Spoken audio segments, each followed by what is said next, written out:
Hello, hello, hello. My name is Samantha Francis, FemmePOWER educator and your favorite no-nonsense mentor.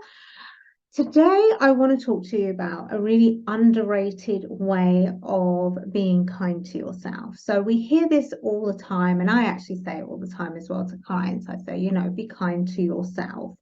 But what does that actually mean? Because kindness is very subjective, right? Like we all have different definitions and as to what kindness means, as to what self-care means and things. And I personally, if you know me well at all, you'll know that I absolutely hate the term self-care. Like I think it's just been really overused.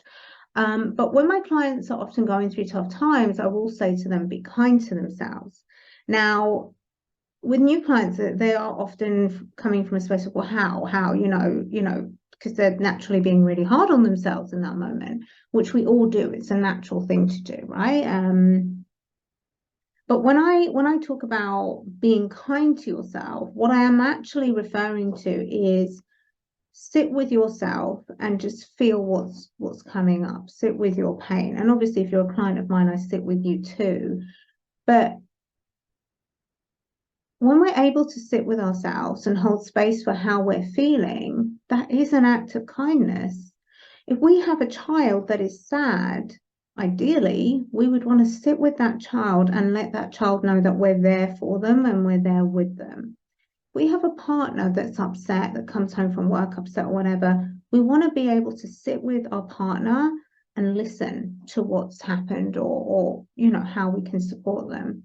So why are we not doing that for ourselves? Because, I mean, I do know there are some people that would do this, but if we have a partner or we have a child, we're not going to sit there and kick them whilst they're down or blame them for anything. Ideally, again, I say ideally because I know not everyone does this, but we will be listening or wanting to help and support and love in some way. It's an act of love.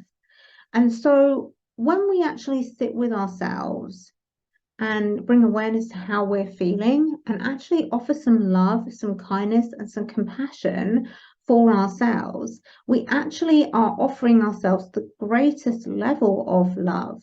Because the truth is, not everybody has a friend that they can pick up the phone to, not everybody has family that they can reach out to or feel safe enough to talk about things with. Some people out there, and I've experienced it myself, they're on their own. So it's something to master, to not come from a space of, well, I'm gonna be independent, I'm gonna deal with my stuff myself because nobody else is here. And no, it's a mastering of love for self. So that's what it means when I say it. When I say be kind to yourself, that is what I'm saying.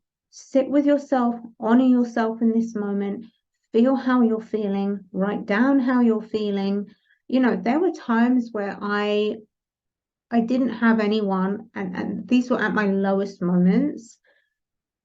And I had to train myself how to be nice to myself in these moments where I was so used to blaming myself and being so harsh on myself.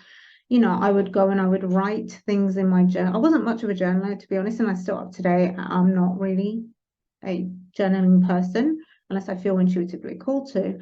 But I would write things as basic as I'm so sad right now, or I'm hurting so much right now. Just little statements that I would read and just like, yeah, I am, And if you're a client of mine, you'll also know that there is a step-by-step process, especially when inner child stuff is coming up, that we can go through to support yourself in that moment. But what I also say to clients is, be kind to yourself, and that encompasses also knowing how to support yourself in that moment too. So for me, it would often mean going and having a nap, like getting a pillow, cuddling that pillow, maybe hugging myself, saying, I love you, it's okay, it's safe. That's a personal mantra of mine. This is just a moment, it's safe, you're safe. Again, you can have your own personal mantra that creates a feeling of calm and safety. But that's how I know how to be kind to myself in my experience, which is doing things in that way. Your version may be very different. Your version of being kind to yourself may be, you know what, let me light a few candles, let me say a prayer, let me maybe journal on what comes up. It may be, let me go in the bath and meditate. It may be, let me just pick up the phone and maybe speak to someone that I know will make me laugh, maybe it's, grab the keys, I'm going to go for a drive near the coast, or going to go for a walk in the park. Being kind to yourself is subjective, and it has to be personal to you, and it has to be something that makes you feel nourished, loved, and cared for. That's the key here.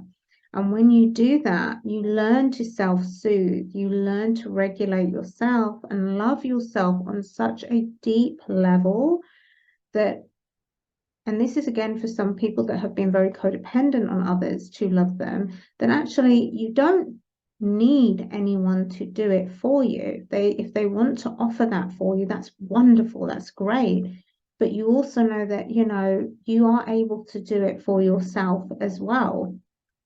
And that's a gift. That's something that not many people know how to do, because again, where are we taught these things? So it's really about what kindness means for you. But when I talk about being kind, that is what I'm referring to. It's about holding space for yourself, loving yourself in that moment, nourishing yourself in that moment, learning how to be with yourself and develop the relationship you have with yourself.